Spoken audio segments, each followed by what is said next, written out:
En la península mexicana de Yucatán, una franja verde marca la frontera entre la selva y el mar.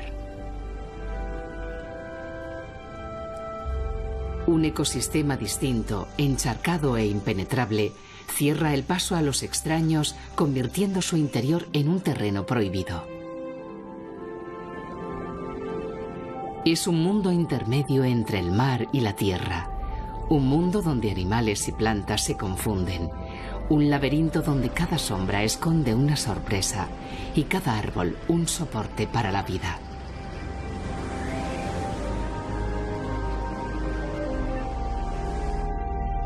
Durante generaciones se consideró a estos lugares un foco de enfermedades, un lugar hostil para el hombre del que no se podía esperar provecho alguno.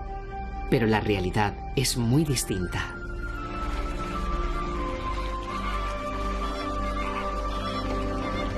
De este mundo incomprendido dependen millares de animales, desde los más insólitos y extraordinarios de su interior hasta los más insospechados y gigantescos habitantes del ecosistema marino. Este es el hogar de las sirenas que viera Colón al llegar a las costas de América. El refugio mexicano de animales que dieron lugar a algunas de las leyendas de los antiguos mayas. Los mismos mayas intuyeron el valor de este lugar hace más de 2000 años. Pero solo ahora, cuando hemos amenazado su supervivencia, nos hemos empezado a dar cuenta del extraordinario papel que realiza. Poco a poco estamos empezando a comprender los misterios que el intrincado laberinto de raíces guarda en su interior. Su increíble biodiversidad. El importante papel ecológico de este mundo repleto de vida. Es el manglar, el bosque más desconocido de México.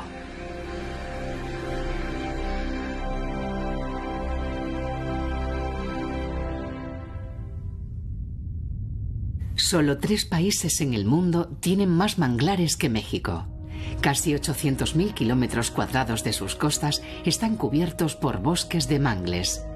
Y la península de Yucatán tiene la mayor parte.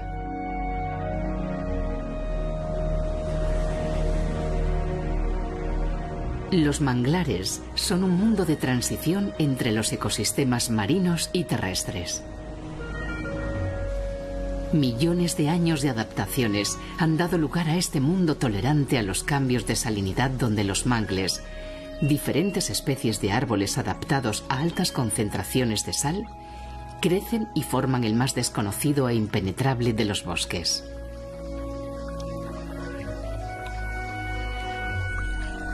En la primera línea de costa, frenando el mar, los mangles rojos se fijan al suelo lodoso con enormes raíces.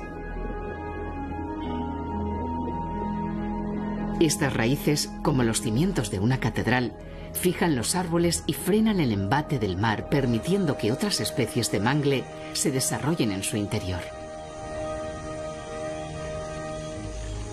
Frenando el mar, el bosque de mangles protege la costa y también la cambia profundamente.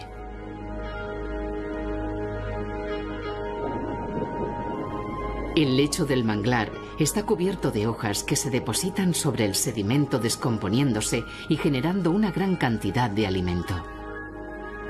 Una sola hectárea produce más de 10 toneladas de hojas al año, compitiendo en productividad con los mejores pastizales ganaderos. Y donde hay comida, aparecen los comensales.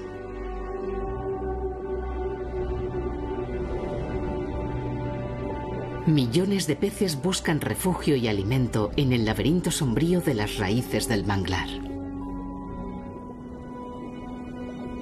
El agua, cargada de nutrientes, se convierte en una sopa alimenticia que también aprovechan los invertebrados. Esponjas, ascidias, estrellas de mar, un mundo de formas vivas tapiza las raíces bajo el agua filtrando el nutritivo caldo.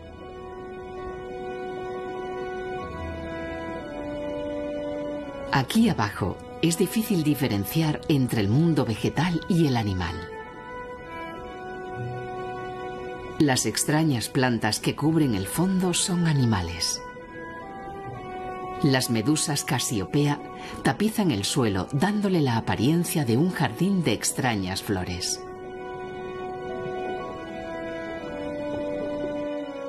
En el interior de los tentáculos de las Casiopea viven unas algas fotosintéticas con las que se han unido en simbiosis.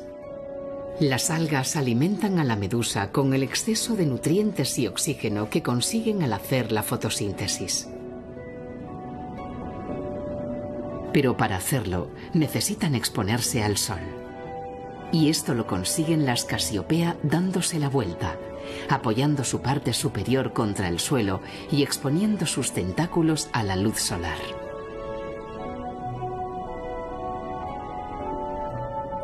Son tan numerosas que el suelo parece un jardín, pero un jardín donde todas las plantas son medusas volteadas.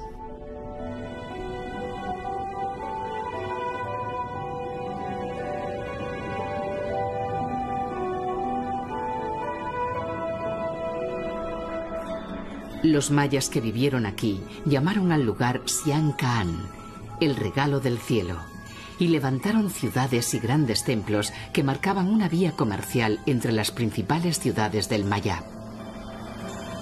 Los pobladores de estas ciudades conocían la riqueza que escondía el manglar y que iba mucho más allá de los seres que vivían bajo el agua. Las islas tapizan las grandes lagunas costeras del manglar. Son masas de mangles que sirven como lugar de descanso a una gran variedad de aves.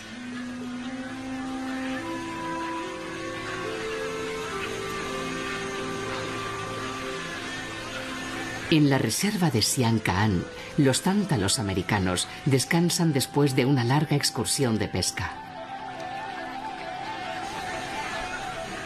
Pero lo que aparentemente es solo un lugar para posarse puede esconder sorpresas.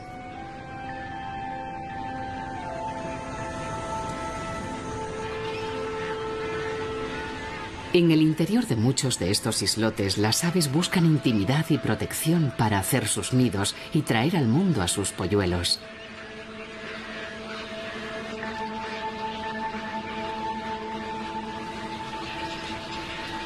Garcetas, garzas, ibis y tántalos americanos comparten la isla y la zona de cría sin que haya competencia entre especies.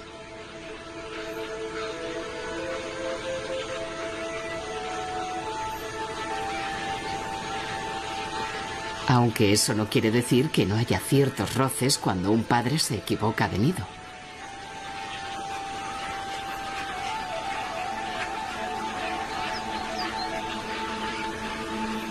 Aislados en un mundo de agua, las aves del manglar sacan adelante a sus crías gracias a estas islas.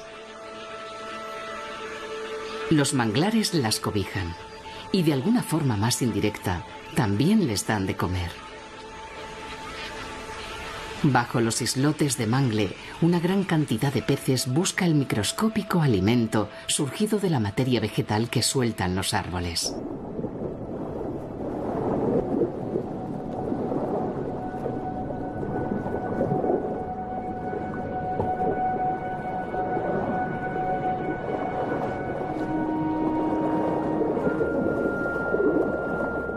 Los peces de pequeño tamaño se juntan por millares bajo estas islas y atraen inevitablemente a los grandes cazadores del manglar.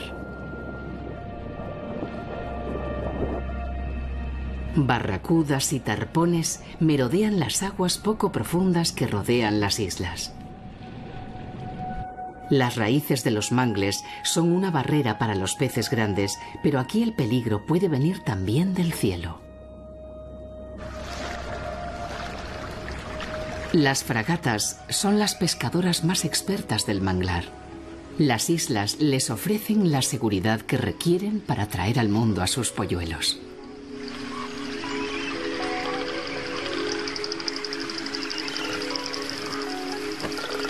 Las raíces de los mismos árboles donde hacen los nidos son un refugio para los peces y se convierten así en una despensa permanente.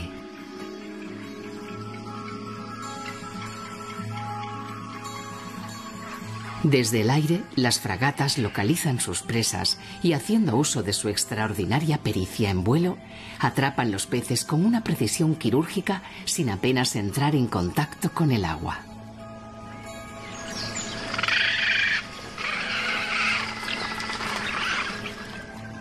Solo tocan el agua con la cabeza, un poco con el pecho y en contadas ocasiones con la cola.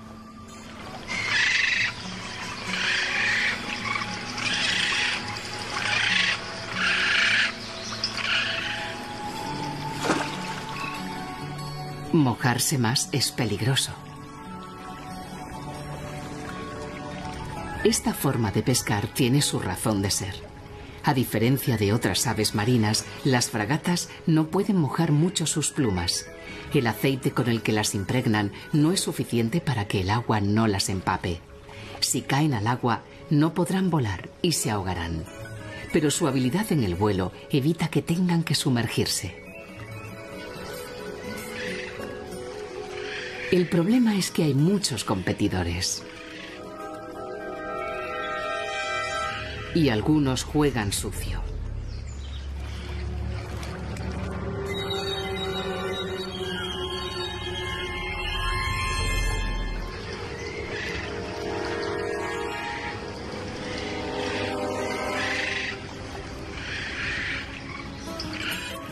Esta vez tuvo suerte.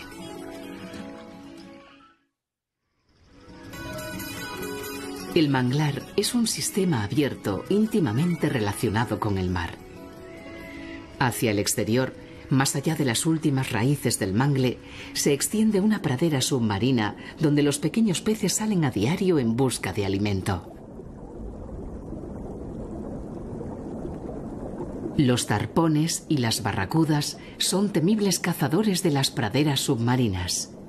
Pero en el sustrato, entre las algas, algunos expertos en camuflaje pasan desapercibidos a los depredadores.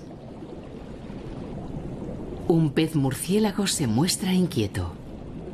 Entre las algas es más visible que sobre la arena y hay cazadores por todas partes. No sospecha que, con su extraño aspecto, ninguna barracuda pensaría que es un pez viéndolo desde arriba. Así que cuando dos de ellas se acercan demasiado, prefiere emprender una rápida huida.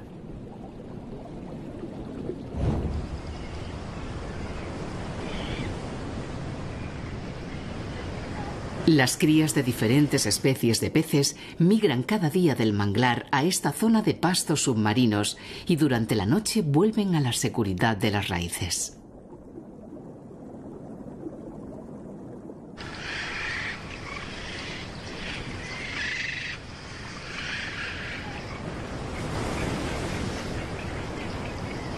En las praderas submarinas hay cazadores que se dedican a atrapar peces de mayor tamaño.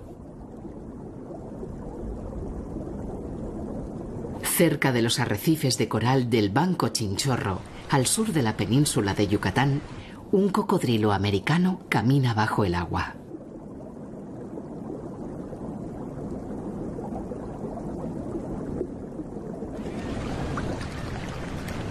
Los cocodrilos americanos pueden llegar a sobrepasar los 5 metros de longitud, lo que los convierte en los mayores cocodrilos de América. Aquí hay poca profundidad y brilla el sol la mayor parte del año. Como consecuencia, el agua es cálida y los cocodrilos, que llegan a asomar la cabeza estando apoyados en el suelo, permanecen calientes durante todo el día y por lo tanto activos.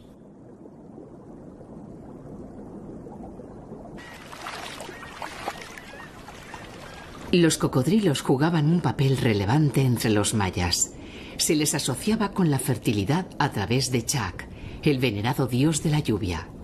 De los cocodrilos dependía que las lluvias llegaran a tiempo para fecundar la tierra y que ésta diera buenas cosechas.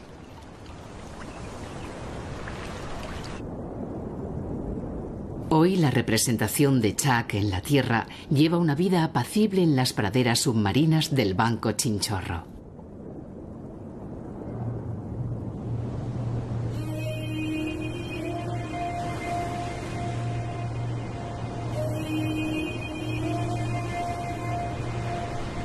Más allá de las praderas submarinas, como última barrera con el mar abierto, está el arrecife de coral.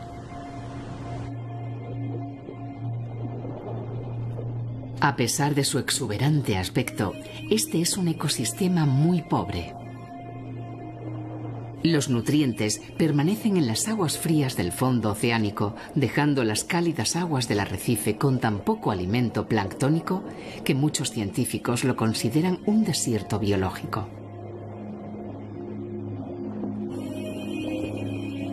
Y sin embargo, la vida se multiplica en organismos de todas las formas y colores imaginables.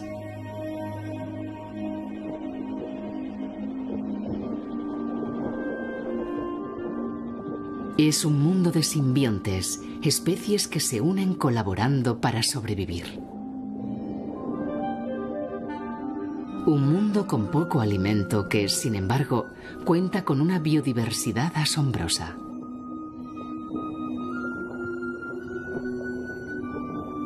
Los predadores del arrecife son muy numerosos. La mayoría de las especies que viven aquí se protegen de ellos escondidos entre las rocas y el esqueleto calcáreo de los corales. Cada cueva, cada resquicio de este fondo irregular, se aprovecha como un refugio para esconderse de los cazadores. Otros más afortunados llevan a cuestas un escudo contra los cazadores.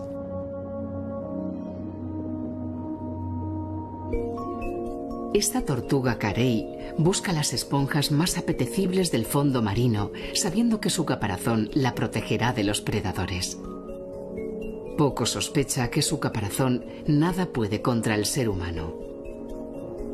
Sus poblaciones se han reducido tanto que figura como especie en estado crítico en la lista roja de la Unión Internacional para la Conservación de la Naturaleza.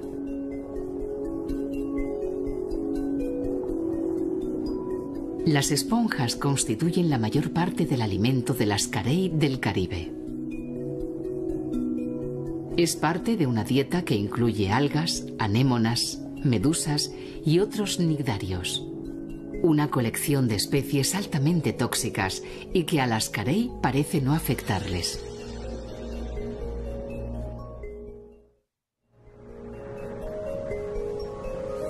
Las diferentes especies de tortuga que habitan las aguas del Caribe mexicano acuden cerca de la barrera de coral para aparearse. Cerca de la costa de la isla Contoy, una tortuga boba o caguama llega buscando machos a las aguas tranquilas del arrecife. Las tortugas no forman parejas estables ni grupos sociales y nunca se ocupan del cuidado de sus crías. Viven una vida solitaria en mar abierto. Quizás por ello se sabe muy poco de sus costumbres y sus ritos de apareamiento. Los competidores rondan a la hembra y buscan su oportunidad. Aunque la encuentren apareándose, no se dan por vencidos. Las tortugas marinas, como las terrestres, pueden almacenar el esperma de distintos machos durante largos periodos de tiempo. Se cree que es una estrategia reproductiva para sacar el mayor partido al apareamiento, que en el caso de las tortugas marinas se produce cada varios años. Después, la hembra nadará hasta las playas del manglar a depositar sus huevos e intentar dar esperanza a su especie que, como las carey, está amenazada de extinción. La mayor parte de las especies del exuberante arrecife de coral viven de los nutrientes que porta el agua y que en gran medida llegan precisamente del manglar. Las raíces del manglar frenan y distribuyen los sedimentos que les llegan de mucho más lejos, tierra adentro. Son el resultado de la erosión de unos ríos muy particulares, unos ríos fantasma. Una espesa selva cubre la península mexicana de Yucatán. Para ser una superficie tan verde, sorprende no verla surcada por un solo río. Sin embargo, los ríos están. Pero aquí, en este lugar de naturaleza sorprendente, se esconden bajo tierra. Y solo de vez en cuando, los ríos subterráneos abren un ojo a la superficie. A estos afloramientos se les conoce como cenotes. El suelo de esta selva es kárstico y por lo tanto está agujereado por infinidad de cuevas y galerías excavadas por el agua de los ríos subterráneos. Para los mayas, los cenotes eran la entrada al Xilbalbá, el umbral al inframundo. En algunos cenotes incluso se realizaban rituales y ofrendas. Las osamentas encontradas son testimonio de esta práctica. Este es un mundo aislado del mundo.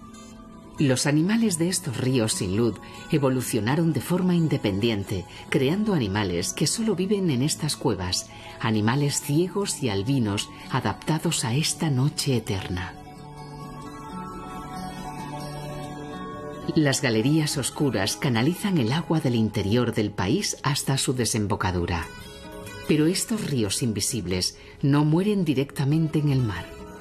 Cuando los ríos subterráneos llegan al manglar, lo hacen a través de afloramientos en el suelo, a los que se conoce como ojos de agua.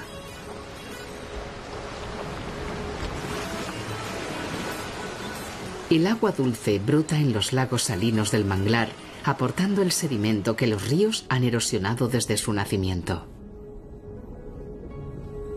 Los sedimentos y la mezcla del agua dulce y salada atraen infinidad de peces que merodean el ojo de agua.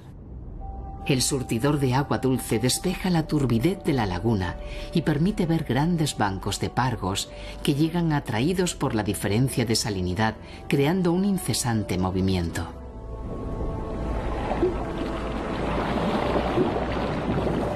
Y aquí, en la reserva de Sian Ka'an, otros visitantes más inesperados llegan a diario a los surtidores en busca del agua dulce.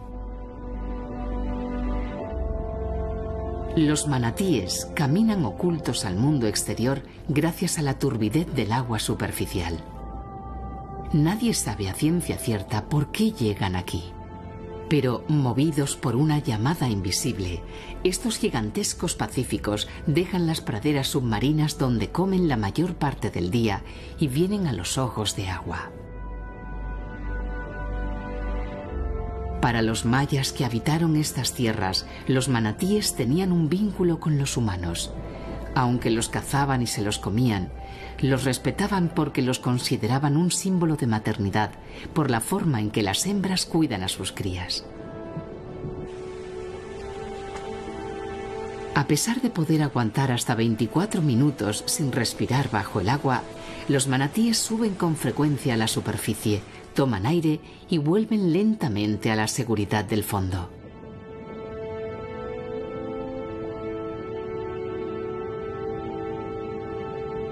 Los adultos superan los 3 metros de longitud y pueden llegar a pesar 1.600 kilos, pero a diferencia de la mayor parte de los mamíferos marinos, estos parientes lejanos de los elefantes necesitan que el agua supere los 20 grados centígrados para sobrevivir, justo el hábitat que encuentran en las cálidas aguas de los manglares mexicanos.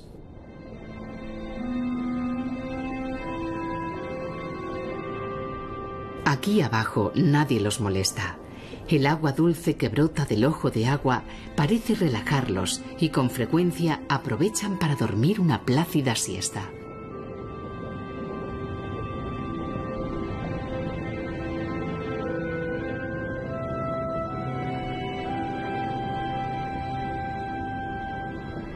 Después, con calma, vuelven a las praderas submarinas para comer, impulsados por una cola plana y poderosa que sustituye a unos cuartos traseros que los manatíes perdieron con su adaptación al agua.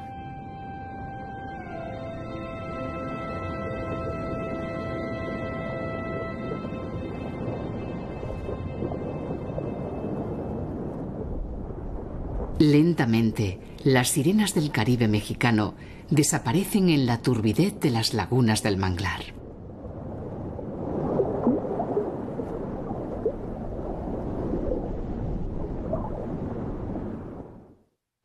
Los sedimentos que los ríos depositan al desembocar en el manglar se van acumulando en extensas lagunas costeras. El mangle frena al mar e impide la acción erosiva de las olas. El resultado son enormes extensiones de inundación, donde el agua dulce y salada se mezclan creando un asombroso caleidoscopio de paisajes.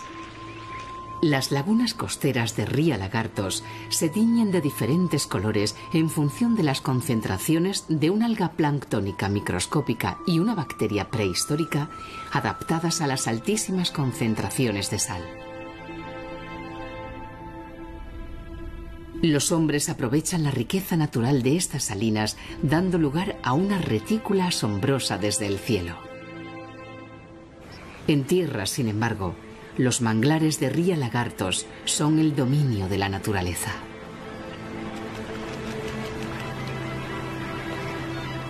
La mezcla de aguas genera mucho alimento microscópico. Proliferan las algas, las larvas, los pequeños crustáceos. Por cada uno de ellos hay aves especialistas en devorarlos. Y entre todos, los más especializados y llamativos son los flamencos.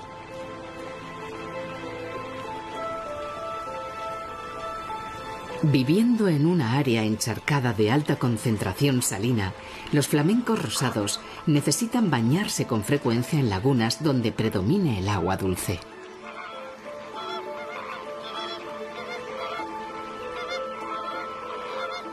Es la forma de desprenderse de la sal que se les adhiere al cuerpo y de cuidar un plumaje que necesitarán para sus vuelos diarios hasta las lagunas donde se alimentan.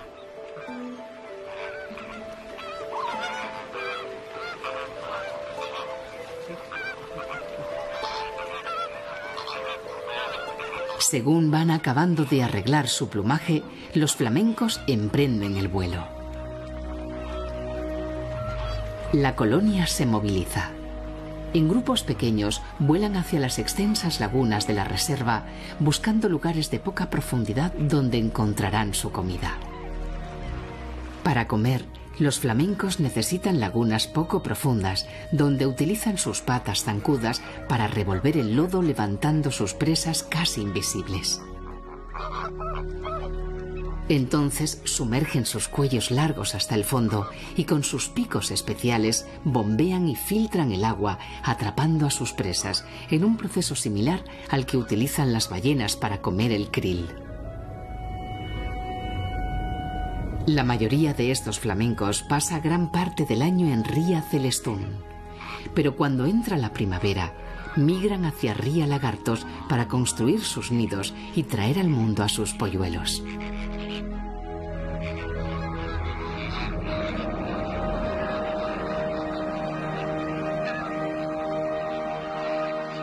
Esta es la mayor colonia de cría de flamencos de México. Casi 25.000 parejas llegan cada primavera a Ría Lagartos.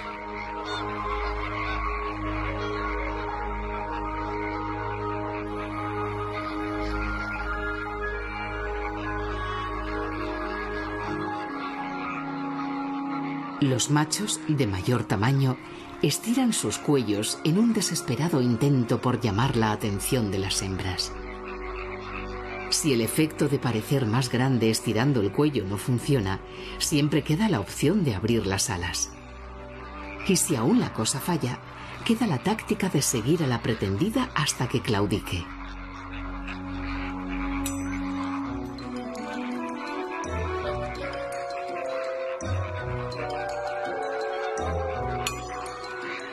Son días de intensa actividad en la colonia.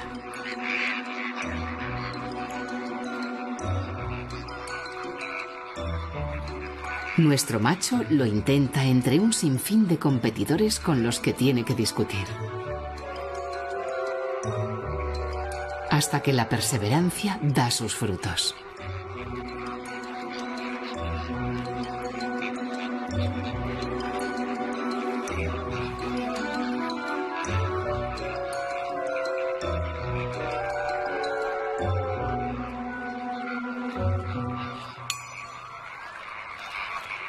Las parejas establecidas construyen los nidos en la misma zona, creando una colonia muy numerosa. Alrededor de 50.000 flamencos se reúnen en esta ruidosa colonia. Los flamencos construyen sus nidos con el barro formado por los sedimentos que traen los ríos desde tierras lejanas y que el manglar retiene en estas lagunas.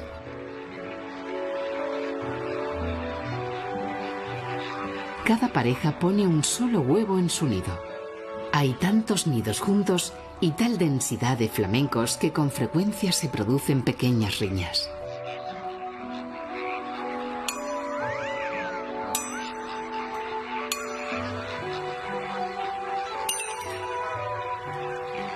Cada año, los flamencos de la península de Yucatán traen al mundo las crías que garantizan el futuro de la colonia.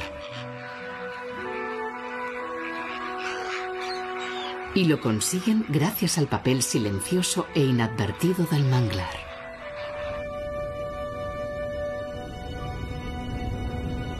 En las mismas lagunas donde los flamencos comen y crían a sus polluelos, una extraña criatura vive oculta entre los limos y sedimentos.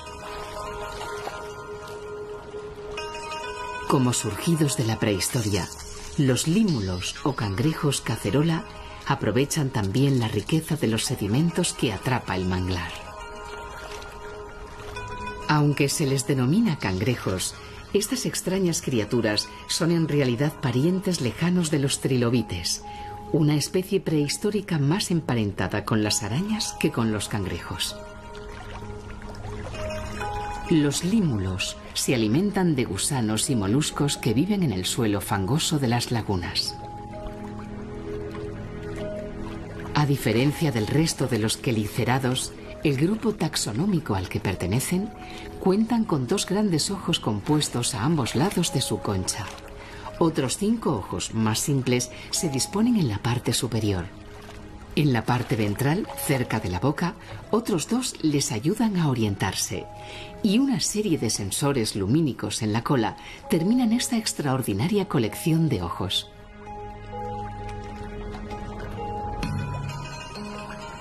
Las hembras son de mayor tamaño y durante el apareamiento los machos suelen engancharse a ellas, dejándose llevar hasta el lugar donde fecundarán los huevos que pongan sus compañeras.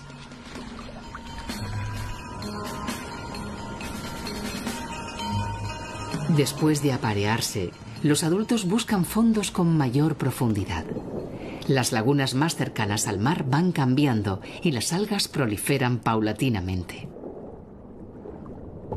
Es el lugar perfecto para que nuestra cacerola de mar pueda alimentarse y esconderse a la vez. Así que con una rapidez sorprendente emprende su camino. Bajo el agua, los límulos son mucho más ágiles que en tierra.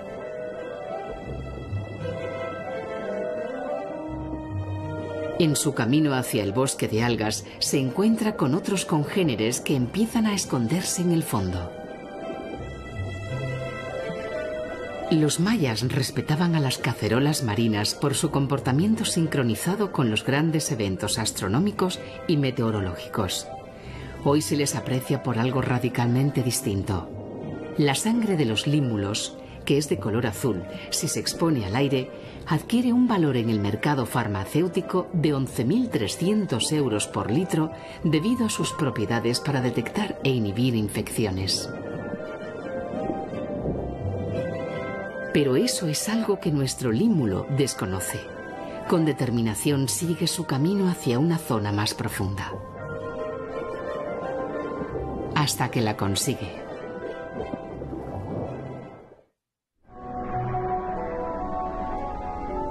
El manglar es un sistema abierto que protege la selva del interior y ayuda al arrecife. Muchos científicos consideran que si la selva es el pulmón del mundo, el manglar es su hígado y sus riñones.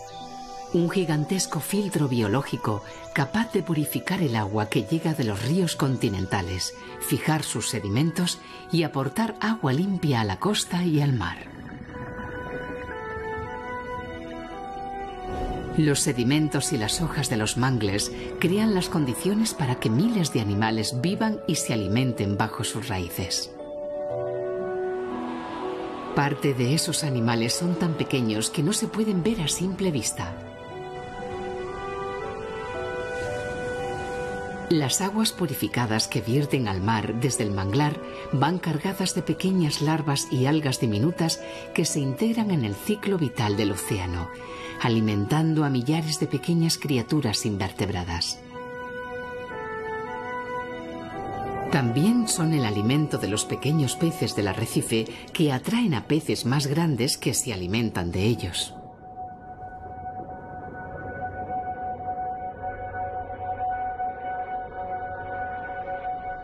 Los tarpones y los jureles blancos se reúnen en grandes bancos buscando cardúmenes de pequeños peces.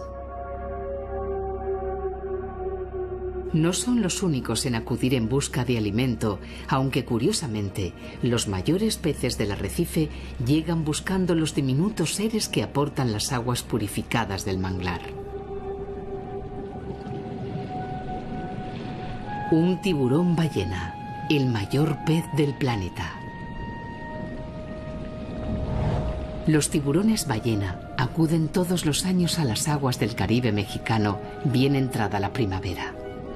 Abriendo sus grandes bocas, absorben enormes cantidades de agua, atrapando millares de diminutos seres planctónicos y millones de huevos de las puestas de diferentes peces. Unos seres microscópicos que alimentan 14 metros y hasta 34 toneladas de pez.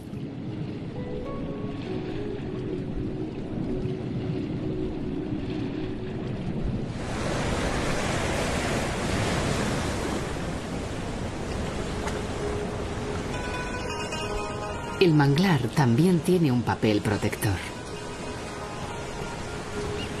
Durante el año, el sol calienta la superficie del Atlántico, evaporando grandes cantidades de agua.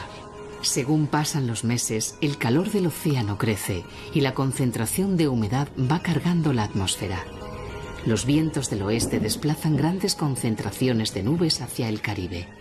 Y al final del verano, el sistema descarga su tensión con una fuerza devastadora.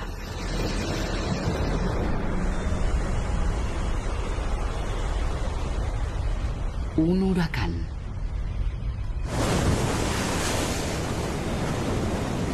Hombres, animales y plantas sufren la violencia del viento y del mar.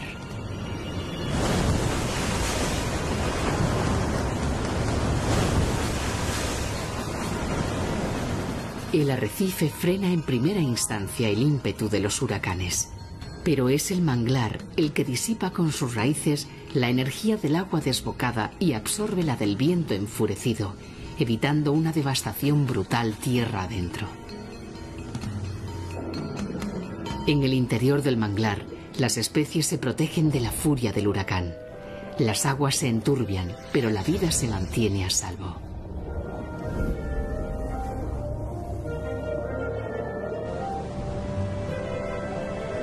Cuando el clima se calma, todo vuelve a su lugar.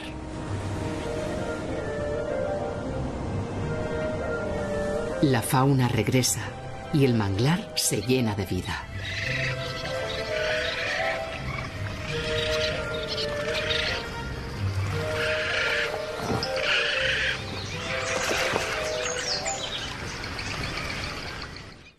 Los mayas aprovecharon el manglar y muchos de sus asentamientos se levantan frente a bosques de mangles. Su conocimiento del medio natural les hacía aprovecharse de diferentes especies del área encharcada. Cazaban aves, comían huevos de tortuga, pescaban sus peces y disfrutaban la carne de los manatíes.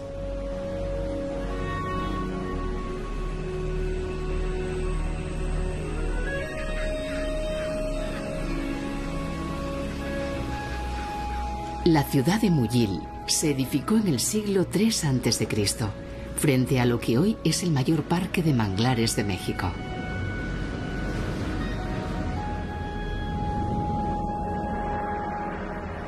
Los mayas comprendían que el manglar era una fuente de riqueza y un protector imprescindible para el desarrollo de sus vidas.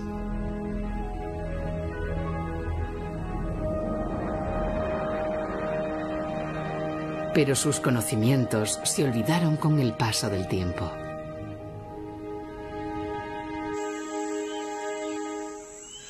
Los manglares perpetúan la vida del arrecife y las praderas submarinas.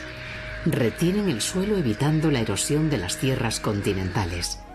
Protegen el interior del embate del mar y del viento. Y filtran y purifican las aguas continentales que vierten al mar. Se convierten así en refugio y fuente de alimento de infinidad de animales, grandes y pequeños. Y sin embargo, están desapareciendo.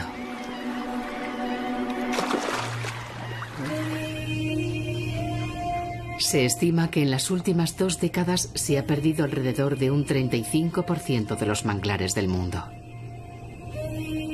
Según la Comisión Nacional Mexicana para el Conocimiento y Uso de la Biodiversidad en México, más de 90.000 hectáreas de mangles han desaparecido en el país en los últimos 30 años. Taladas para abrir paso a actividades agrícolas, ganaderas, acuícolas y turísticas.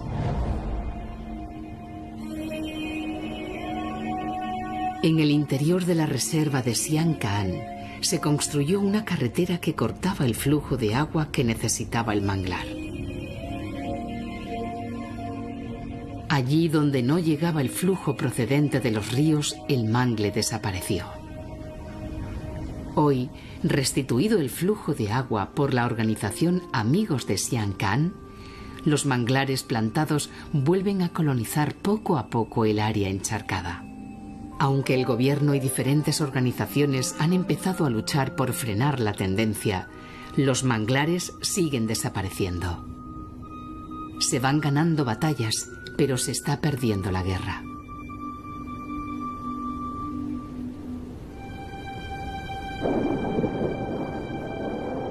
Ajenos al peligro que se cierne sobre ellos, los manatíes vuelven a la seguridad del manglar para descansar y dormir junto al ojo de agua. Bajo el agua, a su alrededor, millares de seres vivos se alimentan, se esconden, cazan, se reproducen. El manglar entero late con una vida extraordinaria que ocultan los mangles, como si quisieran proteger a sus criaturas de la ambición ilimitada de los seres humanos. Hoy, la misma especie que bautizó la zona como el regalo del cielo, amenaza su supervivencia. La supervivencia de todos los manglares, de sus especies, de su incalculable riqueza. Quizás nos hemos convertido en una especie tan necia que piensa que el poder económico es más importante incluso que el regalo del cielo.